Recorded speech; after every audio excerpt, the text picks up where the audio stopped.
Welcome back. आप लोगों का ऑनलाइन ज्ञानी प्लेटफॉर्म पे स्वागत है।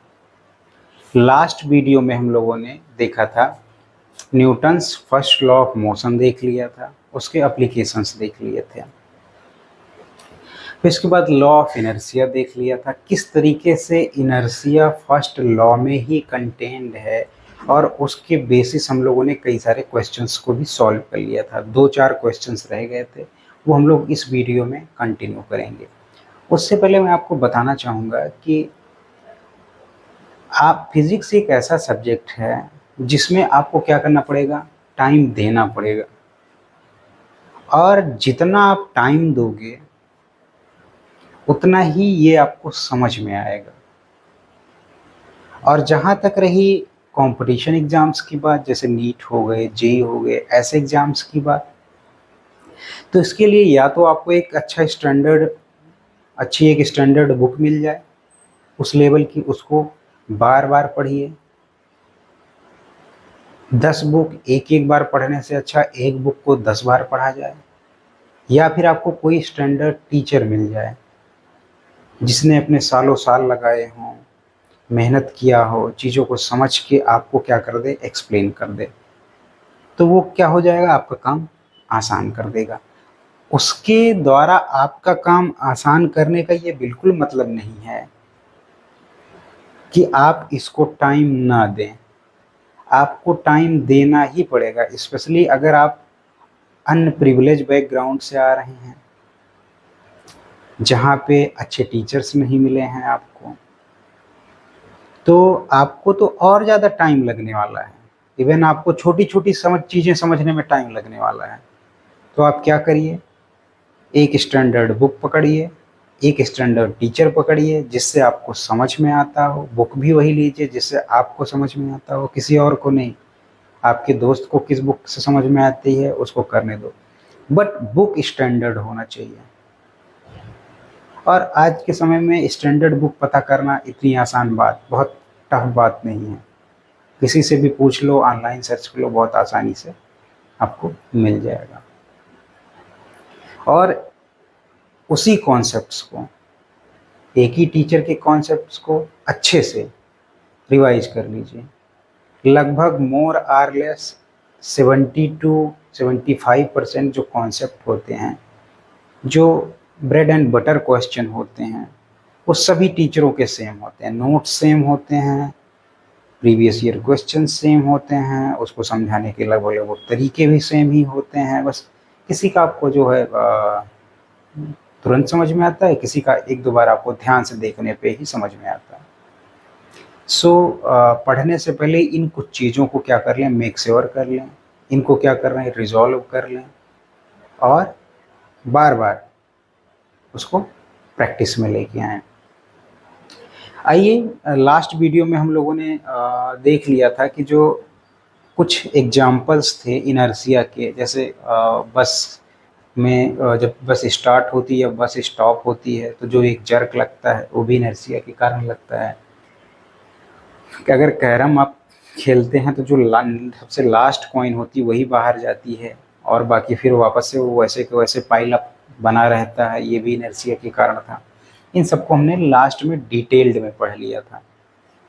इस वीडियो में हम लोग क्या देखेंगे, जो न्यूमेरिकल्स रह गए थे हमारे, उसी को उसके आगे कंटिन्यू करेंगे। लास्ट वीडियो में हमने इस न्यूमेरिकल को कर लिया था कि explain why some of the leaves में get detached from a tree if we vigorously shake its branch. आप सभी को इसका एक्सप्लेनेशन मिल गया था।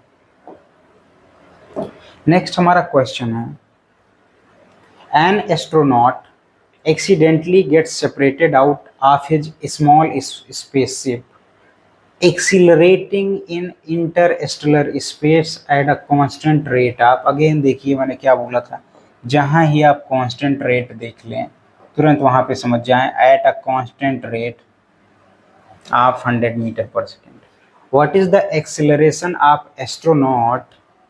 एस्ट्रोनॉट का एक्सेलरेशन क्या होगा, the instant after he outside the spaceship. Assume that there is no nearby star to exert gravitational force on him. अब मैंने वापस से बताया कि जिस स्पीड से इंटरस्टेलर स्पेस में एस्ट्रोनॉट जो है उसका जो स्पेसशिप है वो चल रहा है, और वो क्या हो रहा है, मान लो चल रहा है, अब उस पर कोई फोर्स लगाने वाला है ही नहीं, उस पर कोई ग्रेविटेशनल फोर्स लगाने वाला है ही नहीं। जैसे पिछले क्वेश्चन में मैंने इलेक्ट्रॉन के बारे में बताया था कि कोई दूर दूर तक मटेरियल नहीं है और उस पर इलेक्ट्रिकल और मैग्नेटिक फोर्स लगाने वाला कोई है ही नहीं, यानी कि उस पर लगने वाला नेट फोर्स क्या हो गया, जीरो हो गया। अगर नेट फोर्स उस पर जीरो हो गया तो according to the first law, Newton's first law of motion, उस पर क्या हो जाएगा, एक्सेलरेशन क्या हो जाएगा, जीरो हो जाएगा। ये डायरेक्ट कॉन्सिक्वेंस हम निकाल सकते हैं। तो मैंने जो पहला केस आपको बताया था, अगर आपको ध्यान हो कि जो है कि अगर जो है कोई फोर्स नहीं लग रहा है तो सीधे सीधे हम कंक्लूड कर लेंगे एक्सेलरेशन जीरो है, और कहीं कहीं अनएक्सेलरेटेड यानी कि स्टेट ऑफ मोशन हमको पता होगा तो वहाँ से direct first law of motion से कंक्लूड कर लेंगे कि ये जो है इस पर कोई फोर्स नहीं लग रहा है, ये इन्वर्सली एक दूसरे के डायरेक्टली प्रोपोर्शनल थे। तो सिमिलरली इसमें आंसर क्या हो जाएगा, हमारा जीरो हो जाएगा निकलने के बाद, क्योंकि कोई फोर्स लगाने वाला है ही नहीं। तो वो जिस वेलोसिटी से चल रहा था उसी वेलोसिटी से क्या करेगा, उसी यूनिफॉर्म वेलोसिटी से वो चलता चला जाएगा, क्योंकि वेलोसिटी को चेंज करने के लिए अनबैलेंस फोर्स चाहिए, और वहाँ फोर्स लगाने वाला कुछ नहीं, क्योंकि assume that there are no nearby stars to exert the gravitational force on him, तो कोई फोर्स लगाने वाला है ही नहीं। नेक्स्ट क्वेश्चन देखते हैं हम लोग। अगर इसके एक्सप्लेनेशन की बात करें, since there are no nearby star to exert, जो मैंने आपको एक्सप्लेन किया, since there are no nearby star to exert the gravitational force on him and the small spaceship exerts negligible gravitational attraction on him, वो जो हमारा astronaut है उस पर क्या करेगा, बहुत ही स्मॉल लगाएगा क्योंकि वो स्मॉल है। The net force acting on the astronaut is zero. मैंने बोला नहीं, इस केस में हमको तुरंत ही पता चल गया, जब कोई उससे फोर्स ही लगाने वाला नहीं ग्रेविटेशनल फोर्स, तो उस पर नेट फोर्स हमको क्या पता चल गया, नेट फोर्स क्या है, जीरो है। और जैसे नेट फोर्स हमने देख लिया जीरो है तुरंत, once he is out of spaceship by the first law of motion the acceleration of astronaut is zero. Next question देखते हैं, थोड़ा सा इंटरेस्टिंग क्वेश्चन है। A ball is travelling with uniform translatory motion, this means that, अब यहाँ पे again आप देखिए सीधे सीधे स्टेट ऑफ मोशन आपको क्लियरिटी से दे दिया गया है कि बॉल कैसा मूव कर रहा है, यूनिफॉर्म ट्रांसलेटरी मोशन। अगर यूनिफॉर्म ट्रांसलेटरी मोशन की बात करें, अगर हमारे पास ये कोई इंक्लाइंड प्लेन है, कुछ इस तरीके से इंक्लाइंड प्लेन है ये हमारा, और इस पे कोई बॉल रखा हुआ सपोज कीजिए, तो ये बॉल अगर छोड़ देंगे तो ये क्या करता होगा, रोल करता हुआ कहाँ आ जाएगा, ग्राउंड पे आ जाएगा। तो इसमें अगर देखें तो एक जगह से ये क्या कर रहा है, ट्रांसलेट होके दूसरी जगह पहुंच रहा है, इसमें क्या हो गया, ट्रांसलेशनल मोशन हो गया। और दूसरा ये रोटेशनल मोशन कर रहा है, साथ में क्या कर रहा है, रोटेट करता हुआ भी आ रहा है। तो ये कॉम्बिनेशन ऑफ मोशन का एग्जाम्पल। लेकिन यहाँ केवल क्या कर रहा है, a ball is travelling with uniform translatory, केवल ट्रांसलेटरी मोशन कैसे होगा, बॉल क्या करे, घसीटता हुआ नीचे आ जाए, बॉल को आप ऐसे छोड़ दें और ये क्या करे, ऐसे रोल ना करे, घसीटता हुआ नीचे आ जाए, या फिर क्या करें, इससे नीचे से इसको ऊपर ले आए। अब नीचे से इसको ऊपर लाने का क्या तरीका है, यहाँ पे क्या करिए, इसमें एक हुक लगा दीजिए, हुक से आप क्या करिए, स्ट्रिंग से खींचिए, तो ये घूमेगा है नहीं, बस ऐसे घिसराता हुआ क्या करेगा, ऊपर की तरफ आ जाएगा। तो इसमें केवल क्या रह जाएगा, ट्रांसलेटरी मोशन रह जाएगा, और वो भी कैसा है, यूनिफॉर्म ट्रांसलेटरी मोशन है, यानी कि तुरंत आपको पहला केस याद आ जाना चाहिए, रेस्ट वाला है नहीं, यूनिफॉर्म वाला। दिस मीन्स दैट, इसका क्या मतलब है, जैसे अब मैंने बताया यूनिफॉर्म देख लिया, अनएक्सेलरेटेड हो गया, अनएक्सेलरेटेड हो गया तो फर्स्ट लॉ ऑफ मोशन से इस पर कोई नेट फोर्स काम नहीं कर रहा। इट इज एट रेस्ट, नहीं, खुद ही बोल रहा है यूनिफॉर्म ट्रांसलेटरी मोशन कर रहा है। The path can be straight line और सर्कुलर पाथ, और ball travels with uniform speed. ठीक है, नेक्स्ट ऑप्शन देखते हैं। All part of ball have the same velocity and magnitude and direction and velocity is constant. हाँ, ये कुछ हद तक सही है। The centre of ball moves with the constant velocity and ball spins about it.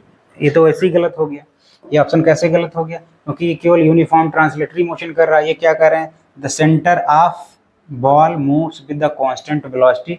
एक बात के लिए हम मान ही लें, ये सारे के सारे ये सेंटर हो गया और इसके बहुत सारे पार्टिकल होंगे बॉल में, तो ये कह रहा है चलो ठीक है इस वेलोसिटी से मूव कर रहा है। लेकिन अगला क्या कह रहे हैं, constant and ball spins about, जब केवल ट्रांसलेटरी मोशन कर रहा था, स्पिन्स अबाउट इस सेंटर का क्या मतलब हो गया, कोई इसको इस पे फिक्स थोड़ी ना किया गया, पंखे की तरीके से इसको बीच में फिक्स थोड़ी ना कर दिया गया, एक ही जगह पे वो रोटेट करेगा, तो ये तो ऑप्शन आपका ऐसे ही गलत हो गया। अगला, the path can be straight line or circular path. अब और देखिए अगर सर्कुलर पाथ करेगा तो, सर्कुलर पाथ करेगा तो वो क्या करेगा, घूम के उसी पोजीशन पे वापस से आता रहेगा, और इसकी क्या होती रहेगी, डायरेक्शन चेंज कर होती रहेगी। और हमने देखा है डायरेक्शन को भी क्या करेगा, चेंज करने के लिए किसकी जरूरत पड़ती है, एक्सटर्नल फोर्स की जरूरत पड़ती है। और यूनिफॉर्म ट्रांसलेटरी मोशन का क्या हो गया, यानी कि नेट फोर्स काम नहीं कर रहा था। ये वाला ऑप्शन हमारा क्या हो गया, गलत हो गया, पहला वाला गलत हो गया। तो बचा कौन, all parts of the ball, कोई भी बॉल का पार्ट हो, ये पॉइंट हो, ये पॉइंट हो, ये पॉइंट हो, ये पॉइंट हो, ये पॉइंट, कोई भी पॉइंट हो, इसका कोई भी पार्ट हो, ये वाला पार्ट हो, इतना वाला पार्ट हो, ये वाला पार्ट हो, कोई भी पार्ट हो बॉल का, वो क्या करेगा, सेम वेलोसिटी से आगे बढ़ेगा। मैग्नीट्यूड और डायरेक्शन और वेलोसिटी को कांस्टेंट उन्होंने यूनिफॉर्म बोल ही रखा है। तो हमारा कौन सा ऑप्शन सही हो गया, कि वो क्या करेगा, क्योंकि अब ये क्यों कांस्टेंट हो गया, क्योंकि नेट एक्सटर्नल फोर्स लग ही नहीं रहा है, यानी कि एक्सेलरेशन होना नहीं है, इसलिए ये ऑप्शन हमारा क्या हो गया, सही हो गया। नेक्स्ट क्वेश्चन देखते हैं हम लोग, इसका जरा आंसर देख लेते हैं। If A ball is travelling with uniform translatory motion, अगर बॉल जो है ट्रेवल कर रहा है, it means that all particles of the ball have the same velocity, magnitude and direction, and this velocity is constant over time. In other words, the ball is moving in a straight line without any rotation, or its speed and its direction are not changing.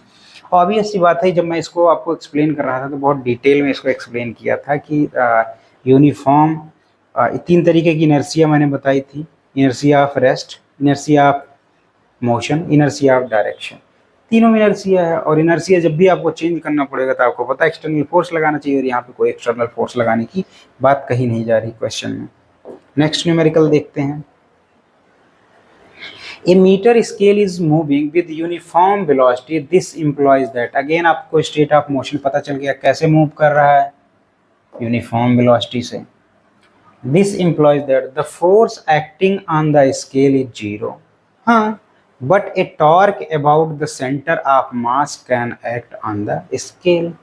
अब देखिए अगर ये कह रहे हैं net force zero है, F net zero है इस पे, तो आप लोग टॉर्क टाउ को जानते हैं क्या होता है, आर क्रॉस एफ, ठीक है।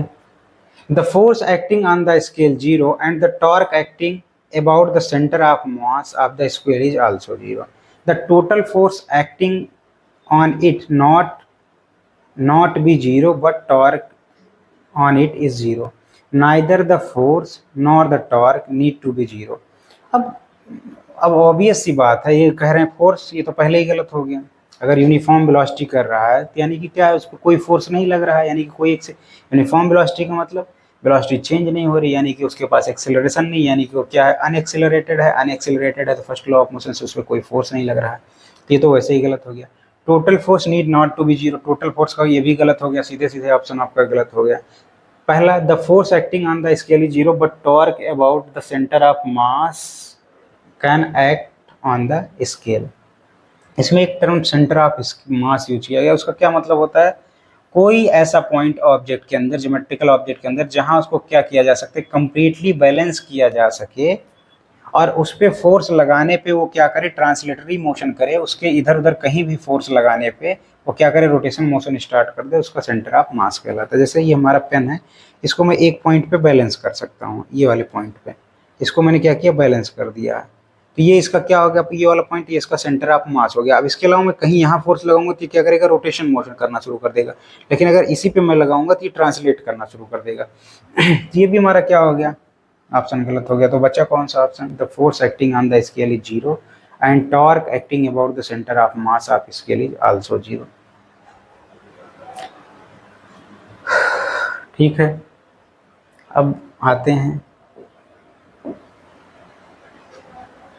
इसी का आंसर जरा देखते हैं। A metre scale moving with uniform velocity implies that net force acting on the scale is zero.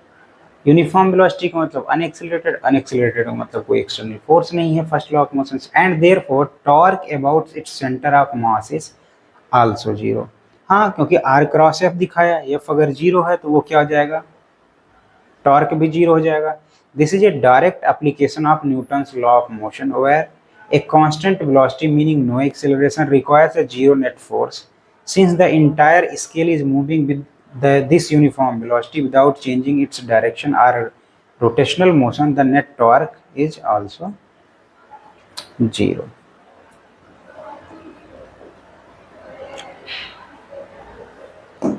यहाँ पे हमारा जो है फर्स्ट लॉ ऑफ मोशन क्या होता है, ख़त्म होता है। फर्स्ट लॉ ऑफ मोशन में हमने बहुत डिटेल्ड में स्टडी की, थोड़ा आप टाइम दीजिएगा, इसको आप अच्छे से समझिए, वीडियो को कई कई बार देखिए जब तक आपको अच्छे से समझ में नहीं आ जाता है, और लगभग इन सारे क्वेश्चंस के आंसर जब तक आपको याद नहीं हो जाते हैं, और इनको बार बार देखते रहिए, समझते रहिए, ज़रूरत पड़े तो नोट्स बनाइए। और नोट्स में सारे इम्पोर्टेंट पॉइंट लिखने की ज़रूरत नहीं है आपको, जो आपको नहीं समझ में आ रहा है उस पॉइंट को क्या करिए, नोट करते जाइए, या जो एग्ज़ाम पॉइंट ऑफ व्यू से बहुत इंपॉर्टेंट हो, प्रीवियस ईयर क्वेश्चन के साथ में देखते जाइए, उसको क्या करिए, नोट कर लीजिए। अब हम लोग बढ़ रहे हैं Newton's second law of motion के लिए। अब फर्स्ट जैसे हमने बोला था कि इसके पहले हम लोगों ने मोशन का डिस्क्रिप्शन किया था पहले के चैप्टर में, चाहे वो मोशन स्ट्रेट लाइन हो, मोशन इन प्लेन हो, मोशन इन स्पेस हो, हमने डिफाइन किया था कैसे डिस्क्राइब किया जाता मोशन को मैथमेटिकली। तो उसमें मैंने कॉज ऑफ द मोशन नहीं पूछा था, बट यहाँ मोशन स्टार्ट होते ही हमने क्या पूछा, कॉज ऑफ द मोशन पूछा।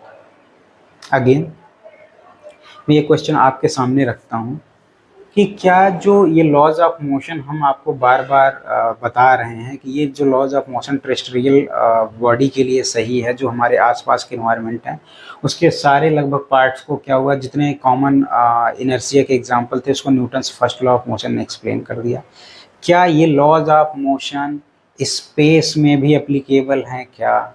हाँ, इसका आंसर आप लोग ज़रूर देखिए, ज़रूर सोचिए, इसका आंसर कमेंट में देने की कोशिश करिए कि क्या ये लॉज ऑफ मोशन जो है पूरे यूनिवर्सल है कि नहीं है, ये कहीं और अगर मोशन हो रहा है उसको एक्सप्लेन करने में हेल्प कर पाएगा कि नहीं कर पाएगा, और कर पाएगा तो क्या कर पाएगा, और नहीं कर पाएगा तो क्या इसकी लिमिटेशन आएंगे, क्या इसमें चेंजेस हमको करने पड़ेंगे। जैसे रिलेटिविटी में, स्पेशल थ्योरी ऑफ रिलेटिविटी में कुछ आपको क्या करने पड़ेंगे, चेंजेस, कुछ क्या काफ़ी कुछ चेंजेस करने पड़ते हैं उसको समझने के लिए। बट एक जनरल स्केल ऑफ मोशन को समझने के लिए ये क्या है, बहुत ही सफिशिएंट है। न्यूटन्स फर्स्ट लॉ, न्यूटन्स के जो लॉज ऑफ मोशन है और यूनिवर्सल लॉ ऑफ ग्रेविटेशन को मिला दो तो लार्ज वैरायटी, करीब जो है आपके 70% मोशन के प्रॉब्लम क्या हो सकते हैं आपको समझ में आ सकते हैं।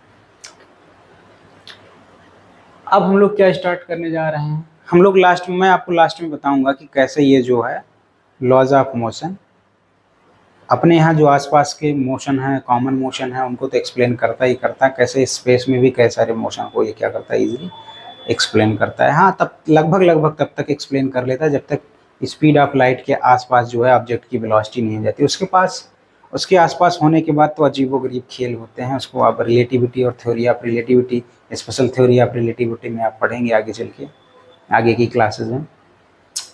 तो अब मैं स्टार्ट करने जा रहा हूँ, एक टर्म आपको देखने को मिल रहा, momentum, effect of force on the motion. हमको देखना है फोर्स का जो है क्या क्या इफेक्ट पड़ता है मोशन पे।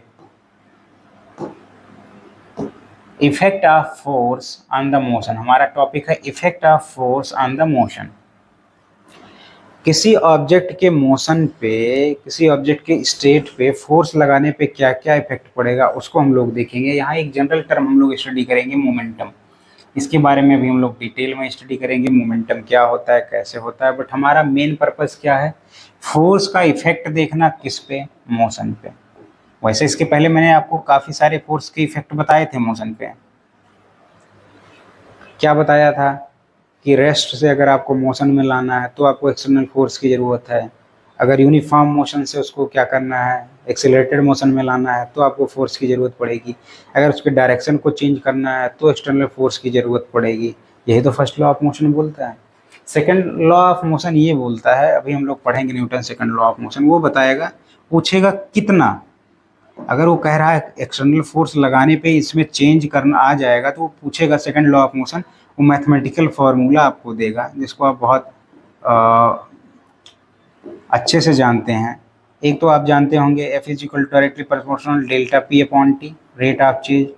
इसके साथ में देखेंगे दूसरा बहुत common, F is equal to M A, ये तो सबको पता होता है। ये बताएगा कि वो कितना एक्सटर्नल फोर्स लगाने पे कितना आपको एक्सेलरेशन चाहिए, तो कितना एक्सटर्नल फोर्स लगाना पड़ेगा, कितना आपको एक्सटर्नल फोर्स चाहिए तो कितना उसको क्या करना पड़ेगा, यम मास के ऑब्जेक्ट को एक्सेलरेट करना पड़ेगा। तो ये पहला अगर हम लोग देखें तो क्वालिटेटिवली स्टडी है, थ्योरेटिकल स्टडी है किसका, एक्सटर्नल फोर्स का, स्टेट ऑफ मोशन को चेंज करने के लिए। सेकंड क्या है, क्वांटिटेटिवली है, मैथमेटिकली है। तो डायरेक्ट बता देगा कि अगर आपको जो है 100 न्यूटन का आप एक्सटर्नल फोर्स लगाते हैं तो ऑब्जेक्ट कितने से एक्सिलरेट करेगा, ऑब्जेक्ट के वेलोसिटी में कितना चेंज आएगा, ये डायरेक्ट बता देगा। तो उसकी और ऑब्वियस सी बात है, हर कोई जानना चाहेगा। अगर कोई सी चीज़ को आप मेजर नहीं कर सकते तो आपके किसी काम का नहीं, फ्लड आपके किसी काम का नहीं, कंट्रोल्ड वे में गिराइए तो इलेक्ट्रिसिटी बनाइए, लाइटनिंग आपके किसी काम का नहीं, कंट्रोल्ड वे में बनाइए तो पूरी को पूरे 24 घंटा चलाइए अपनी फैक्ट्रीज को। नहीं तो पहले फैक्ट्रीज 12 घंटे के बाद बंद हो जाती थी, before the invention of light, electricity. तो but second law of motion समझने के लिए हम लोग सबसे पहले समझने की कोशिश करेंगे कि फोर्स का इफेक्ट क्या मोशन पे किस तरीके से पड़ता है। उसमें भी एक इम्पॉर्टेंट टॉपिक, जैसे फर्स्ट लॉ ऑफ मोशन समझने के लिए जो बेसिक कॉन्सेप्ट आपको समझने की जरूरत थी, वो कॉन्सेप्ट समझना क्या था, स्टेट ऑफ रेस्ट था, स्टेट ऑफ मोशन था, फ्रिक्शन था। फ्रिक्शन को हम लोगों ने समझा सॉलिड्स से, फिर उसके बाद हम लोगों ने एक्सटर्नल फोर्स को समझा, जनरल एग्जांपल से समझा, फिर उसको क्या किया, स्टेटमेंट के द्वारा समझा, फिर इसके अंदर जो इनर्शिया कंटेंट थी, इनर्शिया को समझा, फिर जाके फर्स्ट लॉ ऑफ मोशन को हम लोगों ने सॉल्व किया, समझा, बहुत सारे न्यूमेरिकल्स सॉल्व किए। वैसे ही सेकेंड लॉ ऑफ मोशन पढ़ने से पहले हमको 3-4 कॉन्सेप्ट को बहुत अच्छे से समझने की जरूरत है। पहला मोमेंटम, जैसे कि यहाँ पे टॉपिक दिख रहा है। Second, change in momentum, change in momentum. Next, change के साथ साथ ये टाइम के साथ rate of change of momentum, time rate of change of momentum, time rate of change of momentum, यहाँ तक हमको पहुँचना है। तो सबसे पहले हम क्या करेंगे, मोमेंटम को समझेंगे क्या होता है, फिर चेंज इन मोमेंटम समझेंगे, फिर time rate of change of momentum समझेंगे, तब जाके हम क्या करेंगे, सेकंड लॉ को कंक्लूड करेंगे। आइए देखते हैं, स्टार्ट करते हैं मोमेंटम। अगर किसी ऑब्जेक्ट पे फोर्स लगाते हैं तो किस तरीके से और कितनी उसकी वेलोसिटी चेंज होती है। इस क्वेश्चन का मैंने पूछा था, पहले ही टॉपिक में पूछा था कि अगर ऑब्जेक्ट को रेस्ट से मोशन में लाना है या मोशन से रेस्ट में लाना है, यानी कि उसकी वेलोसिटी में किसी भी तरीके का चेंज करना है, तो हमें कितना फोर्स लगाना पड़ेगा, उसी की इफेक्ट को हम लोग क्या करेंगे, मोमेंटम के थ्रू समझने की कोशिश करेंगे। आइए जरा मोमेंटम को डिफाइन करते हैं और इसको डिटेल्ड में समझेंगे। पहले जनरल डेफिनेशन इसकी देख लेते हैं। मोमेंटम भी एक मैथमेटिकल डेफिनेशन है। अब हम लोगों ने देखा था, अब पहले इसकी डेफिनेशन देख लेते हैं, देन मैं आपको एक्सप्लेन करता हूँ। मोमेंटम ऑफ ए बॉडी, कोई भी एक बॉडी है या मास की, या मास की कोई बॉडी है, उसका मोमेंटम जो डिफाइंड होता है, is the product of its mass and velocity and is denoted by P is equal to mv। इसके मैग्नीट्यूड की बात करें तो P mv किसके बराबर होता है, जनरली मैग्नीट्यूड इसके बराबर होता है। क्योंकि ये वेक्टर क्वांटिटी है, मोमेंटम में डायरेक्शन की भी इम्पोर्टेंट पड़ता है। Momentum is a clearly vector quantity. यहाँ देखिए P वेक्टर क्वांटिटी को ऐसे डिनोट किया जाता है, ऊपर एरो लगा के m इंटू वी, बट यहाँ क्या कर दिया गया है, डार्क कर दिया गया है, ताकि आपको जो है, क्योंकि डार्क करना ज़्यादा आसान होता है, अब जरा इसके कुछ एक्सपीरियंस हम लोग देखेंगे, कुछ सिचुएशंस हम लोग पढ़ेंगे जहाँ पे फोर्स के इफेक्ट को मोशन पे देखेंगे, और इसको हम लोग क्या करेंगे, मोमेंटम को डिटेल में समझने की कोशिश करेंगे। The following common experience indicates the importance of quantity for considering the effect of force on the motion. ठीक है, इसके द्वारा हम लोग क्या करेंगे, इसको डिटेल में समझेंगे। तो अभी जैसे यहाँ से आप देख सकते हैं, अगर इसकी यूनिट की बात करूँ तो जो है मास की यूनिट क्या होती है, केजी। इसकी यूनिट क्या हो गई, केजी। और वेलोसिटी की यूनिट कितनी होती है, मीटर पर सेकंड। ये क्या होगा, इसकी एसआई यूनिट हो गई। और अगर मैं यहीं से सीजीएस यूनिट की बात करूँ तो केजी की जगह क्या हो जाएगा, ग्राम। मीटर की जगह सेंटीमीटर, समय सेम रहेगा। तो ये क्या हो गया, सीजीएस यूनिट हो गया। अब जरा आप इसको कन्वर्ट करके देखिए कि सीजीएस यूनिट और एसआई यूनिट कितने सीजीएस यूनिट के बराबर होता है।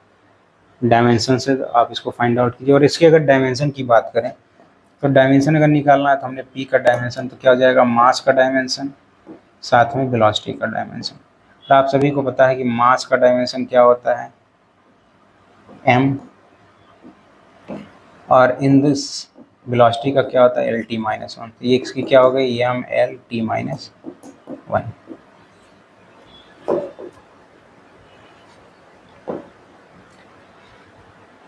कॉमन सिंबल इसको पी से लिखा जाता है, इसके मैग्नीट्यूड को। और जब ये वेक्टर क्वांटिटी में लिखा जाता है तो इसको डार्क पी कर दिया जाता है। तो यहाँ पे क्या कर दिया गया है, देखिए मैग्नीट्यूड ये बता रहा है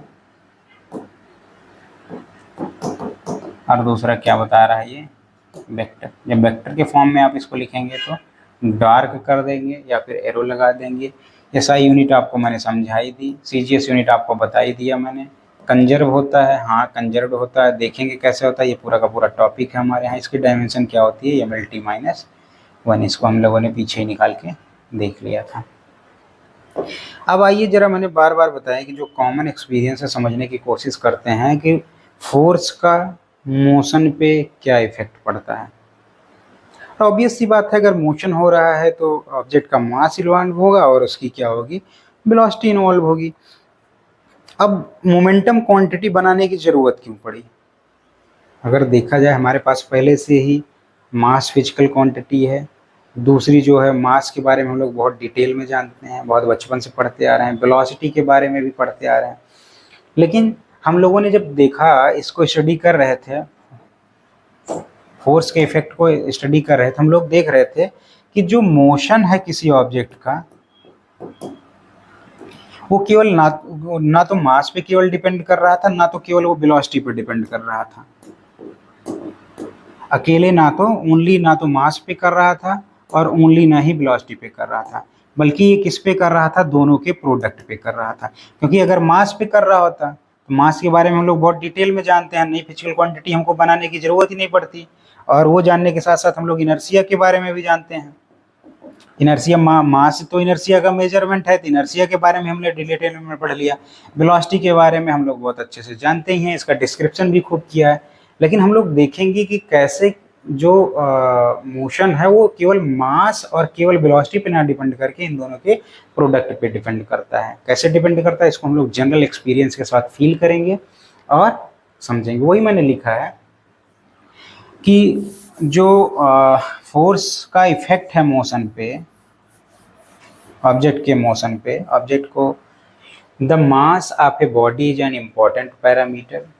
जो मास ऑफ अ बॉडी है वो क्या है, एक इम्पॉर्टेंट पैरामीटर है। ये क्या determined effect of force of motion को देखने में। दूसरा, speed of a body is another important parameter that determines the effect of force on it's motion. और तीसरा भी एक फैक्टर आएगा इन दोनों के साथ साथ, जब आप पढ़ेंगे देखेंगे, टाइम। टाइम भी एक इम्पॉर्टेंट फैक्टर आएगा। टाइम एंड टाइम इंटरवल जो है ये भी क्या करेगा, एक इम्पॉर्टेंट फैक्टर निभाएगा। कैसे निभाएगा ये लास्ट तक हम लोग देखेंगे, क्योंकि मैंने बोला है आपको हम लोग क्या क्या स्टडी करेंगे, मोमेंटम की स्टडी करेंगे, चेंज इन मोमेंटम की स्टडी करेंगे, फिर time rate of change of momentum की स्टडी करेंगे। तो आइए वन बाय वन एक्सपीरियंस को फील करते हैं और देखते हैं। सबसे पहले मास के इफेक्ट को देखते हैं। किसी बॉडी का जो मास है वो किस तरीके से फोर्स लगाने से फोर्स इफेक्टिव होता है।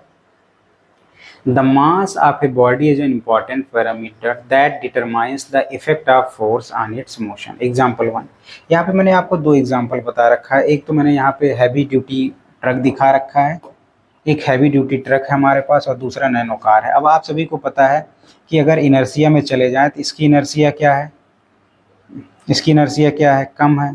इसकी इनर्सिया क्या है, ज़्यादा है, क्योंकि इसका मास ज़्यादा है। अब इसके स्टेट ऑफ मोशन को चेंज करने के लिए हमें क्या करनी पड़ेगी, ग्रेटर फोर्स लगाना पड़ेगा, ग्रेटर एक्सटर्नल फोर्स लगाना पड़ेगा। इसका, क्योंकि इसका मास ज़्यादा है, इसका क्या करना पड़ेगा, ग्रेटर एक्सटर्नल फोर्स लगाना पड़ेगा। ये तो नैनो कार है, सबको पता है इसकी क्या है, मास बहुत कम है, तो कम फोर्स लगाना पड़ेगा। यहाँ पे मैंने आपको समझाने की कोशिश की है, ज़रा इसको पहले आप फील करिएगा, समझिएगा।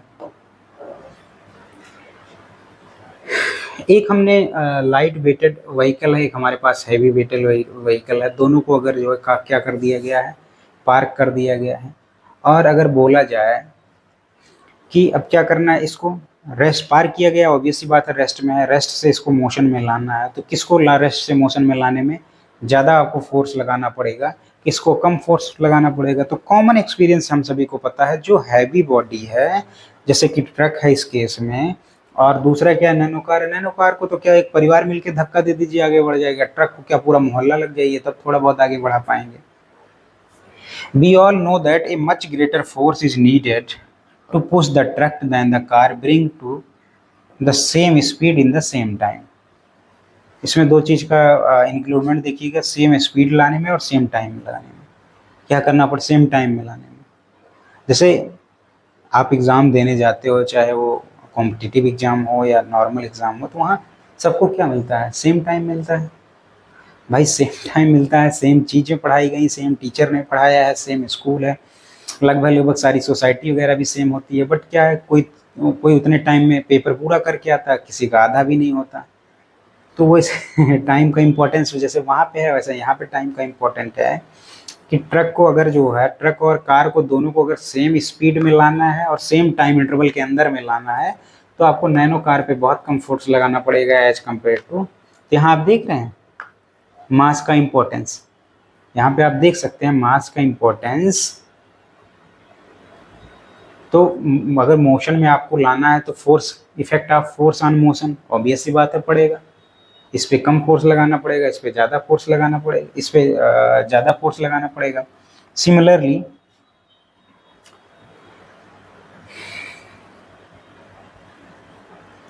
अगर ये दोनों सेम स्पीड से चल रहे हैं, अब आप ऑब्वियस सी बात है सोचिए, चलता हुआ ट्रक आपकी तरफ आ रहा है, एक साइकिल आ रही है, अब किसको रोकने में तुमको ज़्यादा फोर्स लगाना पड़ेगा।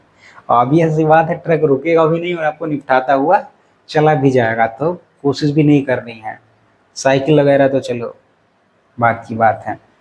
तो क्या करना है, हमको पता है, ये तो हमको पता चल गया ना कि मास का कितना इम्पोर्टेंस है। अब तक हम लोग क्या कर रहे थे, केवल ये देख रहे थे rest of state of rest से मोशन में क्या लाना है, तो फोर्स लगाना पड़ रहा था। और उसके बाद हमने देखा था यूनिफॉर्म मोशन से उसको अगर एक्सेलरेट करना है तो हमको फोर्स लगाना पड़ता है और डायरेक्शन चेंज करना पड़ता तो फोर्स। अब उसमें मास की हम लोगों ने बात नहीं की थी, वेलोसिटी की बात नहीं की थी, टाइम की बात नहीं की थी। यहाँ पे हम लोग किसकी बात करने जा रहे हैं, फोर्स के इफेक्ट को, कि अगर मास ज़्यादा होगा तो हमको ज़्यादा फोर्स लगाना पड़ेगा, और अगर हमारे पास जो है कम मास वाला चीज़ है तो हमको क्या करना पड़ेगा, कंपेरेटिवली उसी के कंपेरेटिवली क्या करना पड़ेगा, सेम स्पीड देने में सेम टाइम में हमको कम फोर्स लगाना पड़ेगा। दूसरा एग्जाम्पल हम लोग देखते हैं, उससे आपको अच्छे से समझ में आएगा। यहाँ पे हमारे पास ये छोटे छोटे मार्बल्स हैं जो अब स्टोन्स हैं, जिसको आप लोगों ने नॉर्मली अपने यहाँ एक्वेरियम में देखा ही होगा, जो घर के एक्वेरियम में है, ये घर की शोभा बढ़ाती है। तो कोई भी इसको क्या करता है, छोटा बच्चा भी उठा के डाल देता है, लेकिन वहीं देखिए इसका मास जो है क्या है, मैंने बड़ा कर दिया है। तो कोशिश भी मत करिएगा, पैर वगैरह तोड़ लेंगे आप लोग जो है, ये जिनका काम उसी को साजिश जो है नहीं, तो इनको आप गाड़ियाँ वगैरह, अब आजकल तो इस एज में है, 12th में है, तो आप लोग बाइक वगैरह भी उठा के शो करने की कोशिश करते हैं, लेकिन कीप सेफ करिए, लेकिन अपने आप को सेफ रख के। दूसरा एग्जांपल देते हैं जहां आपको मास का इंपॉर्टेंस समझ में आएगा। इफ़ 2 स्टोन हमारे पास हैं, 1 लाइट, ये हमारा वाला कौन सा वाला है, हैवी, और ये हमारा कौन सा है, light. Other heavy are dropped from the top of a building.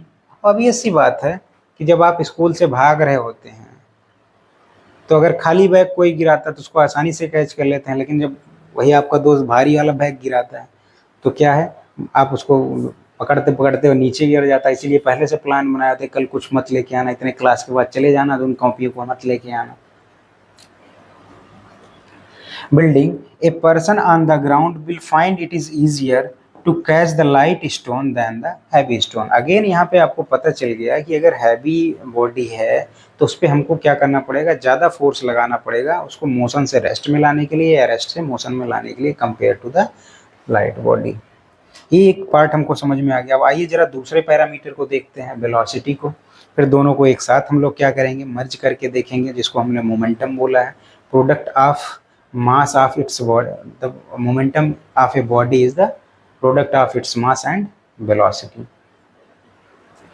Speed of a body is another important parameter that determines the effect of force on its motion.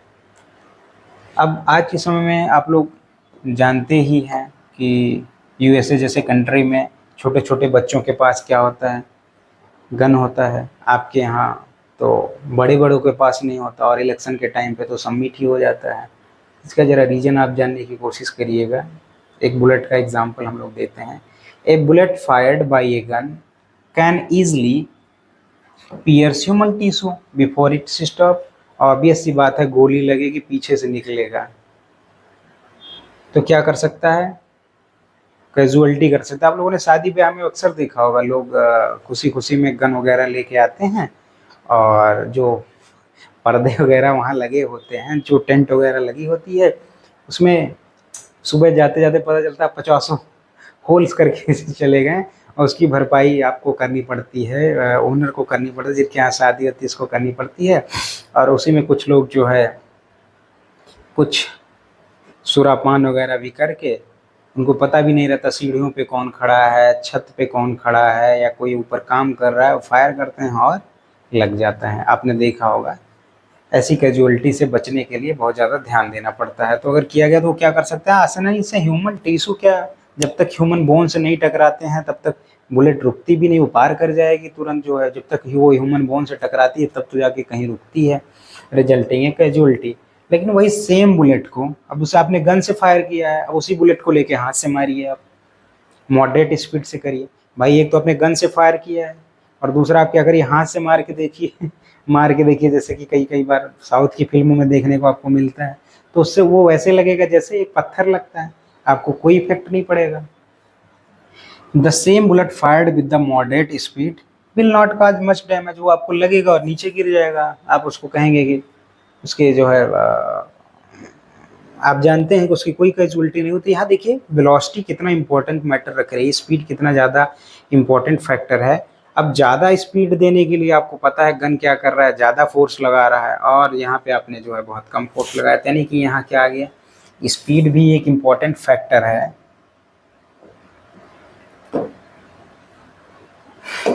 Thus, for a given mass, greater the speed, greater is the opposing force needed to stop the body.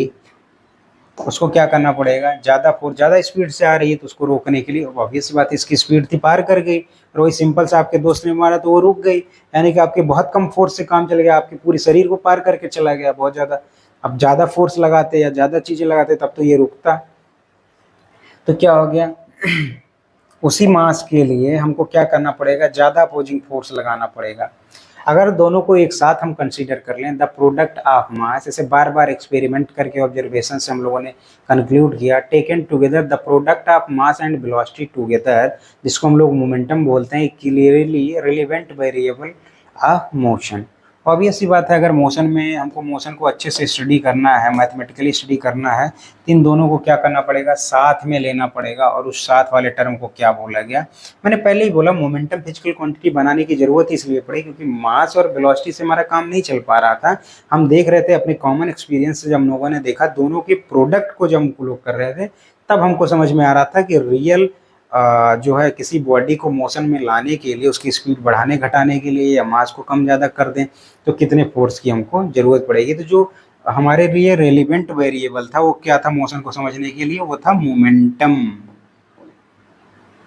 Product of mass and velocity. बिल्कुल, आप समझिए जब आप exam देने जाते हैं उस time interval के अंदर, जितना टाइम आपको दिया गया है उसके अंदर दिमाग कितना तेज़ी से आपका काम करता है और उस टाइम बाउंडेशन में आप कितना अच्छा सॉल्व कर पाते हैं क्वेश्चन, दोनों पे डिपेंड करता है। बहुत बार ऐसा होता है। अगला टर्म हमको जो देखना था, हमने बताया था कि हमको क्या देखना है। अब देखेंगे, हमने मोमेंटम को समझ लिया, अब हम लोग समझेंगे change of momentum. Change of momentum, effect of force on the motion. Greater the change in momentum in the given time, the greater is the force that needed to be applied. ये हमने देखा था कि अगर हमको momentum में change करना है, डेल्टा पी अगर देखा जाए, अगर मान लेते हैं किसी का पी जो है वो क्या हो गया, एम वी वन है, मान लो एम वन वी वन, और दूसरा मोमेंटम क्या हो गया, एम टू वी टू हो गया। अगर चेंज देखना हो तो P two minus P one, यही क्या है चेंज, जिसको हम लोग क्या बोलेंगे, डेल्टा पी। ऑब्वियस सी बात है कि अगर मास पे और वेलोसिटी पे दोनों पे डिपेंड कर रहा है, दोनों के प्रोडक्ट पे डिपेंड कर रहा है, उसी को तो हम मोमेंटम बोलते हैं। वही लिखा, greater the change in the momentum. अगर मोमेंटम में ज़्यादा आप चेंज करना चाह रहे हैं in the given interval of time, time का तो मान लीजिए अभी हटा ही दीजिए, कि अगर ज़्यादा आप चेंज करना चाह रहे हैं, भाई अब मास भी ज़्यादा है, वेलोसिटी भी ज़्यादा है, तो उसको रोकने के लिए ज़्यादा फोर्स लगाना पड़ेगा। मास भी ज़्यादा है और रेस्ट में भी है, तो उसको मोशन में लाने में ज़्यादा फोर्स आपको लगाना पड़ेगा। The greater is the force that needs to be applied. इसीलिए बोला जाता है फोर्स किसके डायरेक्टली प्रोपोर्शनल होता है, एफ एक्सटर्नल फोर्स किसके डायरेक्टली प्रोपोर्शनल होगा, चेंज इन मोमेंटम के। यहाँ से ये इम्पोर्टेंट ध्यान रखिएगा, ये सेकेंड लॉ के लिए हम लोग क्या कर रहे हैं, बेस तैयार कर रहे हैं। ऑब्वियस सी बात है, अगर वो रेस्ट में है तो मास तो ही है, वेलोसिटी जीरो होने के कारण मोमेंटम पहला जीरो है। ऑब्वियस सी बात है, अब उसके स्टेट में आप चेंज ला रहे हैं तो चेंज इन मोमेंटम की ही तो आपको बात करनी पड़ेगी। और ऐसा नहीं कि हमारे लिए चेंज इन मोमेंटम चेंज पढ़ना कोई नई बात है। अगर आपको याद हो तो हम लोगों ने पहले क्या पढ़ा था, डिस्प्लेसमेंट पढ़ा था। डिस्प्लेसमेंट का चेंज क्या था, वेलोसिटी था। डिस्प्लेसमेंट कैसे, स्पीड का वेलोसिटी कैसे हम लोग बताते थे, या फिर डिस्प्लेसमेंट कैसे बताते थे हम लोग, वेलोसिटी अपॉन टाइम। फिर हम लोग वेलोसिटी कैसे बताते थे,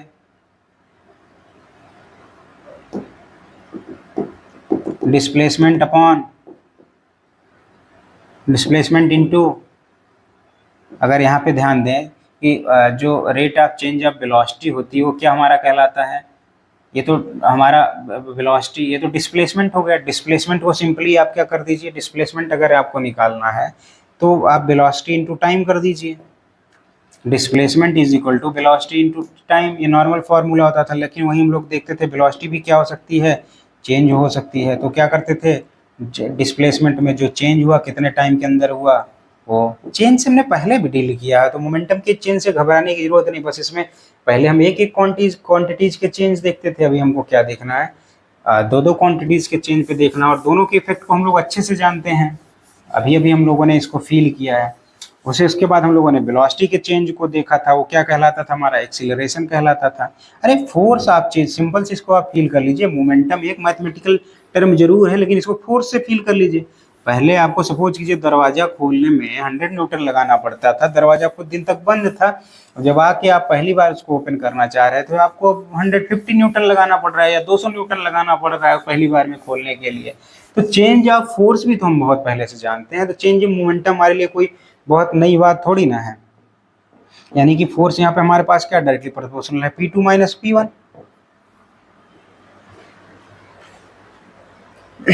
ये वाला मान लेते हैं, आप ये वाला मान लेते हैं रेस्ट में था, अब रेस्ट से इसको क्या लेके आए आपने, मोशन में लेके आए। बस ऑब्वियस सी बात है कि आप कितने भारी ऑब्जेक्ट को लेके आ रहे हैं, दोनों को कंपेयर कर रहे होंगे, तो यहाँ पे आपको दोनों का ध्यान देना पड़ रहा है। अब नेक्स्ट देखते हैं टाइम का क्या इम्पोर्टेंस है।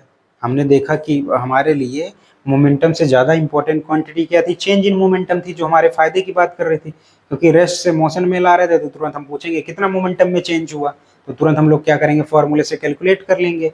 मोमेंटम पहले जीरो था, अब जो भी बढ़ के हो गया हो, और कितने टाइम में, क्योंकि टाइम का भी इन्वॉल्वमेंट है। अब भाई नीट के क्वेश्चन या जेई के क्वेश्चन कोई भी सॉल्व कर सकता है, लेकिन कितने टाइम में, भाई कितना टाइम लगेगा उसको।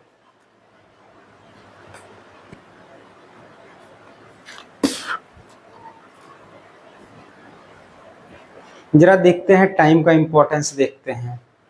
अब इसमें जो है, जो नया नया 12th पास किया है, जिसने नीट की तैयारी स्टार्ट की है, और जो पुराने खिलाड़ी हैं, एक दो बार एग्ज़ाम दे चुके हैं, उनके बीच कंपैरिजन देखते हैं। एक जो है यहाँ पे अगर ध्यान से आप फोटो देख रहे होंगे तो ये किसको किसको क्रिकेट पसंद है, ज़रा कमेंट में बताइए, और अपने अपने फेवरेट प्लेयर को भी बताइएगा।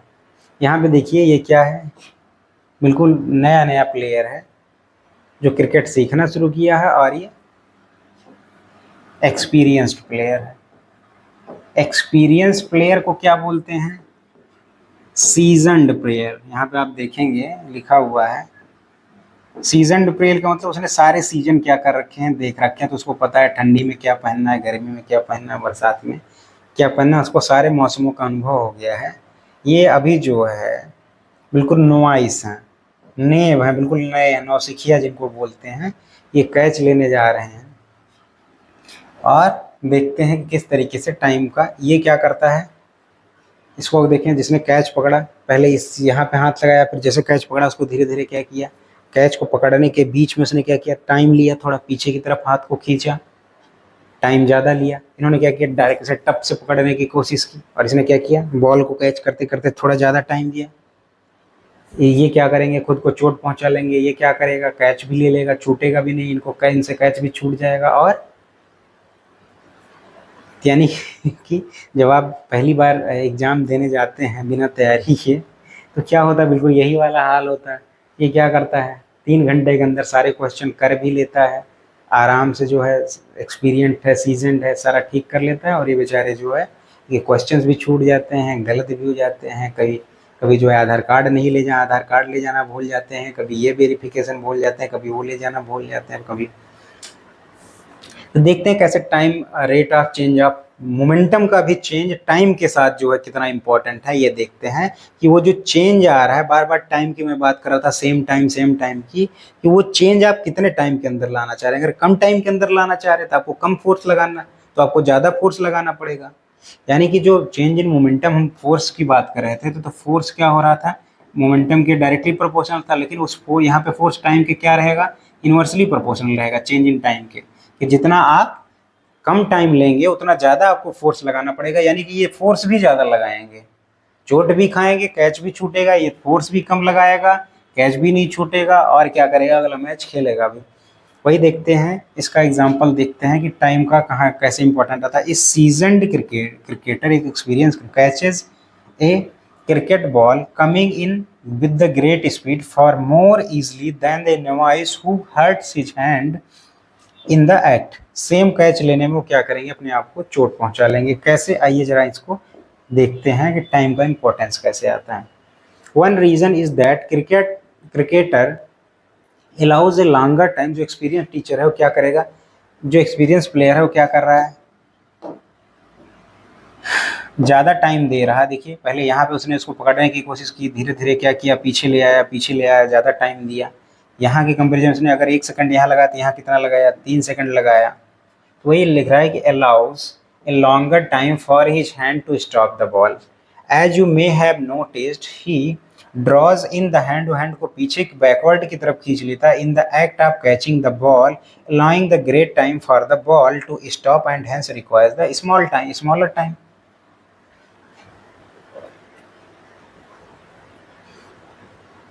ज़्यादा टाइम देता है तो उसको क्या करना पड़ेगा, स्मॉलर टाइम नहीं, यहाँ पे गलती हो गया, इस स्मॉलर फोर्स। वो क्या करेगा, स्मॉल कर देगा। क्या आगे देखते हैं, ऑन द अदर हैंड देखते हैं।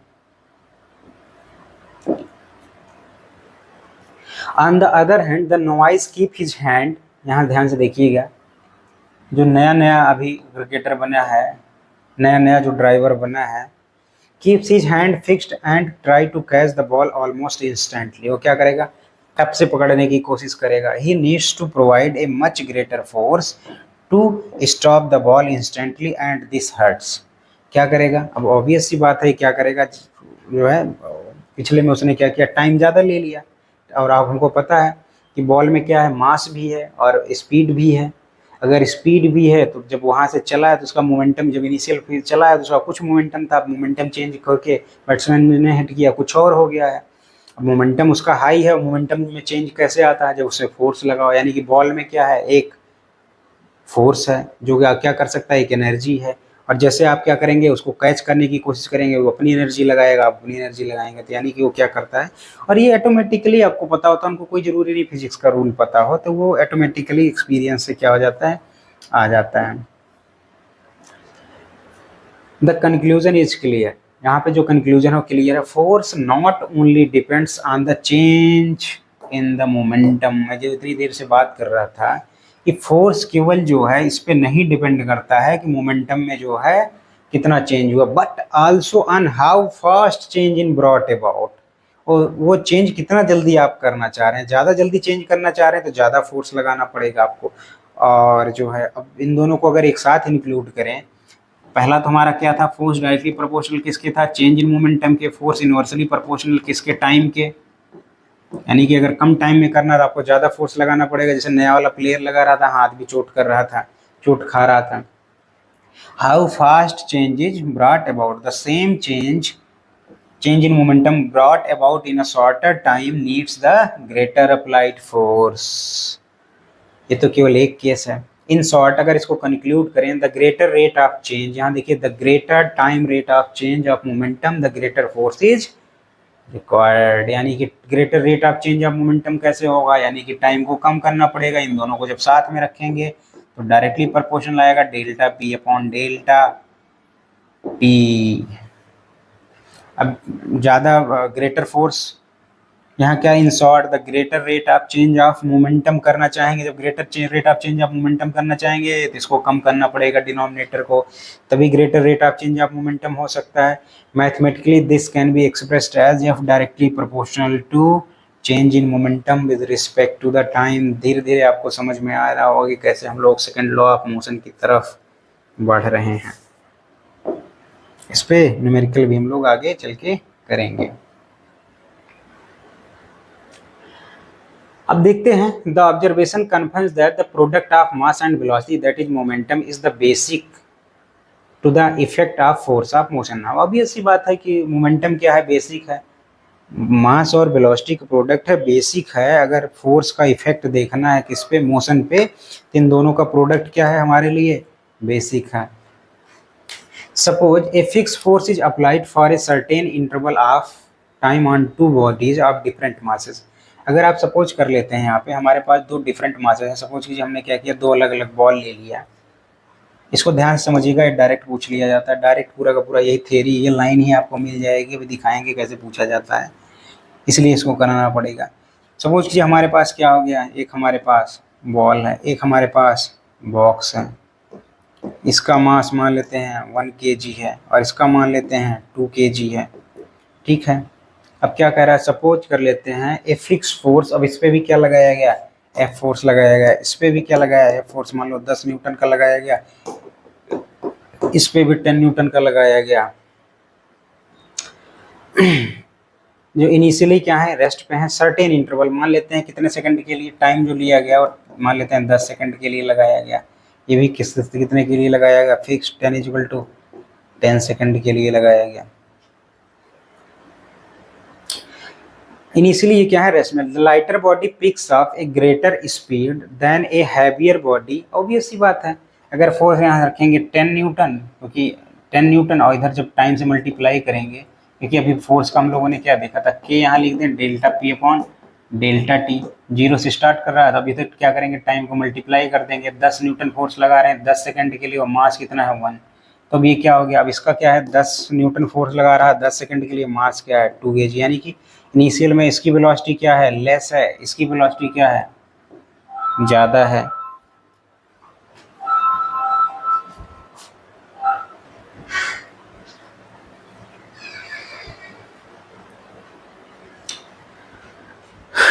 ठीक है। अब वही कह रहे हैं कि वो क्या करेगा, पहले तो इसकी स्पीड ज़्यादा रहेगी, however at the end of the time interval observation shows that each body acquires the same momentum।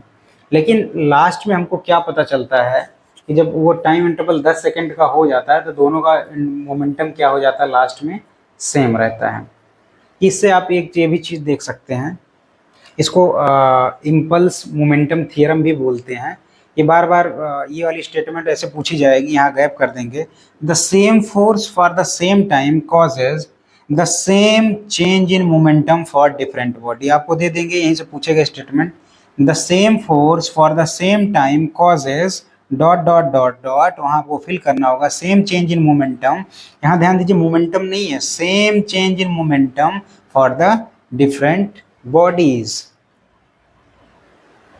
ठीक है। अब रेस्ट से स्टार्ट, तभी तो रेस्ट से स्टार्ट किए हैं। इस थ्योरम को क्या बोलते हैं, इम्पल्स मोमेंटम थ्योरम बोलते हैं। इसमें हम लोग क्या करेंगे, इम्पल्स टॉपिक जब आपको पढ़ाएंगे तो इस पर हम लोग क्या करेंगे, डिटेल में स्टडी करेंगे। बस ये स्टेटमेंट अभी आप ध्यान रखिए, इस स्टेटमेंट के बारे में जब इम्पल्स पढ़ाएंगे तो वापस से आके इसके बारे में डिटेल में हम लोग स्टडी करेंगे।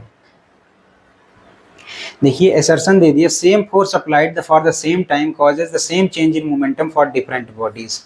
ये ध्यान रखिएगा। रीजन दे दिया, the total momentum of an isolated system interacting bodies remains conserve. ये दोनों सही है। जब आप ऑप्शन में जाएंगे असर्शन भी सही है और क्या हो जाएगा आपका, रीजनिंग भी सही है। जब मैं इम्पल्स पढ़ाऊंगा तो इम्पल्स मोमेंटम थ्योरम भी आपको पढ़ाऊंगा, तो वहाँ से ये वाला वापस से टॉपिक में कवर अप करूँगा। आइए आगे देखते हैं। वैसे मैं एक छोटा सा इम्पल्स मोमेंटम थ्योरम क्या बोलता है आप देख सकते हैं। The impulse momentum theorem which it said that impulse the product of force and time, ये आगे देखेंगे, is equal to the change in the momentum of an object। Therefore if the force F and time interval t are the same for different bodies, the change in momentum delta p will be also same for each bodies। इसको जो हम लोग पढ़ेंगे impulse, तो उसके बारे में detail में हम लोग पढ़ेंगे। अभी तक हम लोगों ने मोमेंटम को अब वेक्टर क्वांटिटी बोल दिया, लेकिन उसके डायरेक्शन को क्या किया, कंसिडरेशन में नहीं लाया। हम लोग जानते हैं मोमेंटम का फॉर्मूला हमारा क्या है, P is equal to M into V. जो वेलोसिटी की डायरेक्शन होगी वही हमारे मोमेंटम की डायरेक्शन होगी। P2 माइनस P1 अगर हम लोग बात करें तो क्या होगा, m, मान लो अगर मास सेम है, V2 माइनस V1। जिस डायरेक्शन में वेलोसिटी चेंज हुई मोमेंटम की डायरेक्शन भी वही हुई। अभी तक हम लोगों ने देखा मोमेंटम और चेंज इन मोमेंटम की डायरेक्शन दोनों की हमेशा सेम थी, लेकिन ये हमेशा क्या है, सही नहीं है कि मोमेंटम की डायरेक्शन सेम हो और चेंज इन मोमेंटम की भी डायरेक्शन सेम हो। आइए जरा इसके वेक्टर नेचर पे बात कर लेते हैं हम लोग। Vector character of momentum, momentum and change in momentum both have the same direction, question पूछा गया है। Not always, most of the cases में होता है। अभी तक जितने हम लोगों ने एग्जाम्पल पढ़े सब में था, बट नॉट ऑलवेज, कहाँ नहीं होता, आइए उसका एक छोटा सा एग्जाम्पल देखते हैं। This is not always the case. Suppose a stone is rotated with uniform speed in the horizontal plane by the means of a string। तो हॉरिजॉन्टल प्लेन, ये वाला प्लेन हमारा हॉरिजॉन्टल प्लेन है, इस तरीके से हम क्या करें, रोटेट करें। अब हम क्या कर सकते हैं, ऐसे भी रोटेट कर सकते हैं, इसको वर्टिकल प्लेन बोलेंगे। इस तरीके से भी हम क्या कर सकते हैं, स्टोन को रोटेट कर सकते हैं, लेकिन हमने क्या किया, हॉरिजॉन्टल प्लेन में। आप ध्यान से देखिए यहाँ डायरेक्शन भी है, इस तरीके से ये क्या कर रहे हैं, हम रोटेट करा रहे हैं bye means of a string. आइए जरा अब इसमें मोमेंटम को बताने की कोशिश करते हैं। अब ध्यान से देखिए, हर पॉइंट पे तुम्हें पता है वेलोसिटी की डायरेक्शन क्या होने वाली है, अलग अलग होने वाली है। किसी भी पॉइंट पे देखिए, अभी उधर थी अभी इधर थी, और टेंजेंट जो होगा हर पॉइंट पे वेलोसिटी की क्या बताएगा, डायरेक्शन को बताएगा। हमको पता है कि वेलोसिटी की डायरेक्शन क्या होती है, मोमेंटम की डायरेक्शन होती है। तो अब इस केस में, पूरे केस में देखिए, अलोंग द टेंजेंट क्या है, मोमेंटम की डायरेक्शन है। लेकिन अगर चेंज इन मोमेंटम की मैं बात करूँ तो चेंज इन मोमेंटम क्या हो जाएगा, चेंज इन वेलोसिटी हो जाएगा, क्योंकि वेलोसिटी में चेंज होगा। और चेंज इन वेलोसिटी जो है, अभी अभी आपने देखा कि चेंज इन मोमेंटम जो P2 माइनस P1 था वो किसके बराबर था, mv2 माइनस v1। और अगर मैं टाइम का इन्वॉल्वमेंट यहाँ डेल्टा टी कर दूँ, यहाँ डेल्टा टी कर दूँ, तो किसके बराबर हो गया, मास इंटू एक्सेलरेशन के। यानी कि जो एक्सेलरेशन की डायरेक्शन होगी वही चेंज इन मोमेंटम की डायरेक्शन होगी। और सर्कुलर मोशन में एक्सेलरेशन की डायरेक्शन अगर यूनिफॉर्म है तो सेंटर की तरफ, सेंट्रीपिटल एक्सेलरेशन उसकी वैल्यू क्या होती है, ac is equal to v square upon r। यानी कि ऑब्वियस सी बात है कि मोमेंटम और चेंज इन मोमेंटम की डायरेक्शन सर्कुलर मोशन के केस में अलग अलग होती है। ये चीज़ आप लोग ध्यान रखिएगा। आइए जरा थोड़ा सा इसको और डिटेल में आगे बढ़ाते हैं, फिर वाइंड अप करते हैं हम लोग, इंटरेस्टिंग फैक्ट रहेगा। The magnitude of momentum is fixed but its direction changes. Obvious सी बात है, मैग्नीट्यूड क्या है मोमेंटम का, वो तो फिक्स है, लेकिन डायरेक्शन हमेशा चेंज ही हो रहा है। क्यों? यहाँ है तो यहाँ है, यहाँ है तो यहाँ है, यहाँ है तो यहाँ है, यहाँ है तो यहाँ है, और मोमेंटम की यहाँ है तो यहाँ, यहाँ है तो यहाँ, यहाँ है तो यहाँ है। इस तरीके से ये चेंज इन मोमेंटम की डायरेक्शन हुई, P2 माइनस P1 की हुई, और ये किसकी हुई? सिंपल मोमेंटम की हुई, जो केवल वेलोसिटी पे, उस पॉइंट के वेलोसिटी पे डिपेंड कर रहा है। तो यही कह रहा है कि magnitude of momentum is fixed but direction क्या हो रहा है? लगातार चेंज होता जा रहा है। अब देखते हैं थोड़ा सा। Experience suggest that our hand needs to exert a greater force if the stone is rotated at the greater speed. अगर स्टोन को ज़्यादा तेजी से आपको रोटेट कराना है तो आप देखेंगे आपके हाथ पे ज़्यादा तेज आपको क्या करेगा, स्ट्रिंग के ऊपर आपको ज़्यादा फोर्स लगाना पड़ेगा, एक ज़्यादा खिंचाव आपको महसूस होगा हाथ में। Greater speed or in a circle of small radius. और ऑब्वियस सी बात है, यहाँ पे A C is equal to, अगर आप देखें A C is equal to जो होता है वो क्या होता है? V square upon R. अगर आप रेडियस सर्कल का कम कर देंगे, यानी कि स्टोन यहाँ के बजाय यहाँ कर देंगे, तो भी आपको ज़्यादा फोर्स लगाना पड़ेगा, ज़्यादा उसको स्पीड अप करने के लिए, ज़्यादा उसको एक्सेलरेशन बढ़ाने के लिए। और this corresponds to a greater acceleration. अब ऑब्वियस सी बात है, ये आपने कम कर दिया तो एक्सेलरेशन क्या हो गया? ऑब्वियस सी बात है, इंक्रीज हो गया। This corresponds to a greater acceleration. और ग्रेटर एक्सेलरेशन का क्या मतलब हुआ? ग्रेटर एक्सेलरेशन के तो directly proportional change in momentum के होता है, equivalently greater rate of change in momentum vector. कल हम लोग क्या करेंगे? दिस सजेस्ट दैट, आइए इसको कंक्लूड करते हैं। This suggest that the greater the rate of change in momentum vector the greater is the force applied. ये तो बहुत देर से हम लोग बात कर रहे हैं उसी के, ये तो सेकंड लॉ ऑफ मोशन लिखने में मोर इम्पोर्टेंट क्लू है, आप सभी को पता है। अब delta P upon delta T. तो अगर हम लोग बात करें, आज हम लोगों ने क्या देखा? सबसे पहले कुछ न्यूमेरिकल सॉल्व किए, फर्स्ट लॉ ऑफ मोशन पे, लॉ ऑफ इनर्शिया पे, वहाँ से जो है आगे बढ़े हम लोगों ने। सेकंड लॉ ऑफ मोशन में समझने के लिए हमने क्या समझा? मोमेंटम समझा। फिर क्या पढ़ा? समझा चेंज इन मोमेंटम समझा, उसका इंपॉर्टेंस समझा। फिर rate of change of momentum समझा, एग्जाम्पल से समझा, उसकी मैथमेटिकल फॉर्मेशन की हम लोगों ने, कैसे F external delta P upon delta T के प्रोपोर्शनल होता है। और फिर हम लोगों ने देखा कि कैसे जो है अगर डायरेक्शन की बात आए, अगर आपको डायरेक्शन भी चेंज करना है, मोमेंटम का रेट, ये चेंज मोमेंटम और चेंज ऑफ मोमेंटम दोनों की सेम डायरेक्शन, एक केस में सर्कुलर मोशन के केस में सेम डायरेक्शन नहीं होगी।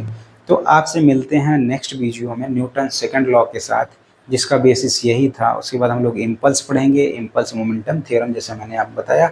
आपके टाइम के लिए धन्यवाद।